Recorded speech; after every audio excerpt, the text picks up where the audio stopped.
Hi there. My name is Mr. Kruger, and I am the sign language interpreter in Mrs. L's morning class, and I am here to teach you to sign the alphabet. Now, once you do know the alphabet, don't go around telling people that you know sign language because it's more complicated than that, but the alphabet is a great place to start. So, let's get started. A.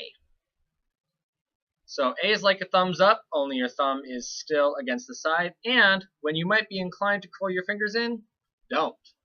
Keep them flat. That's an A. And your palm will be in front of your shoulder and facing toward the person you are spelling to. So A. In fact, most of these letters, your palm is going to be facing out toward the person you're spelling to. A. B. It's a flat hand with your thumb tucked in. B. C. You put your hand in the shape of the letter C, but it is still palm facing outward. C. D is one that trips people up all the time. So you're only going to have one finger up, your pointer finger, and then all of the rest of your fingers come touch in the middle. All right? So it's like an O, only you stick your pointer finger up to make the letter D. E, you curl all your fingers in and your thumb is there. E. F is the other one that trips people up all the time because they get it confused with D. And I don't know why, but everyone does it. So if you get confused, it's fine.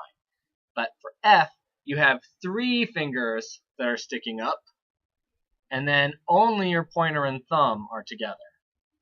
F. G breaks the pattern of having the palm out because instead you're going to point to the side. So if you're right-handed, you'll be pointing to your own left.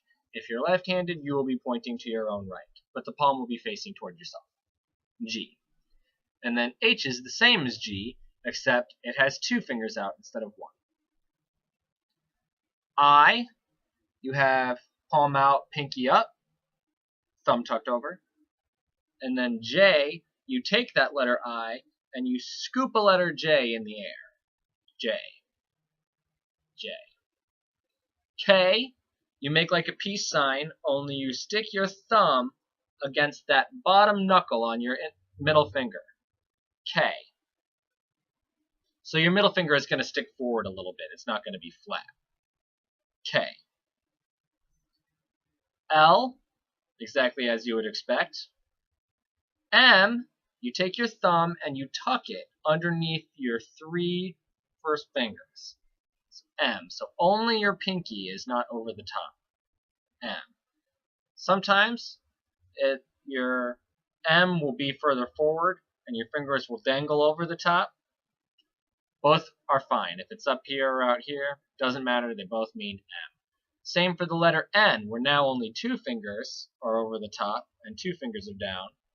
If it's upright or if it's dangling out a little bit, doesn't matter. They're both the letter N.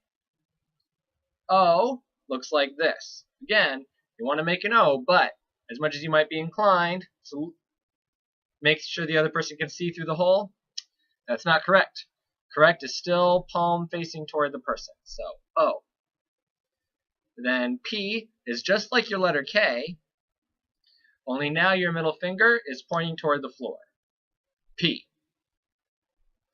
Q also points toward the floor, but it's like a G that points toward the floor. Q. Q. R, it's like you're crossing your fingers for good luck. Easy enough. R. This doesn't matter. I think most people it's natural that the middle finger's fine, but whatever you do, I'm sure it's fine. R. S is the fist with your thumb on top, not on the side because it looks too much like A like that. So your thumb right in front. T, your thumb gets tucked underneath 1 finger. So M has 3, N has 2, T has 1.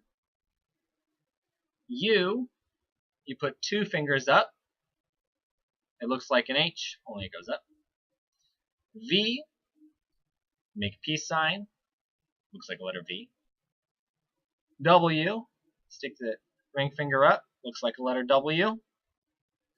If your fingers do this or this, your thumb and your pinky. doesn't matter. If your finger's not super flexible and you got kind of this thing going on, just do your best. With enough practice, your fingers will become more flexible. You're probably used to doing this anyway for number 3, although in sign language this is 3. But anyway, W. X, make a little pirate hook. So X. Y, you make like a telephone. Y. And Z, you take your pointer finger and you draw a Z in the air. Now, important to note that you are writing it like, imagine you have a whiteboard in front of you and you are writing Z on the air so that you yourself can read it. You're not doing it backwards like an S so that the other person can see a Z.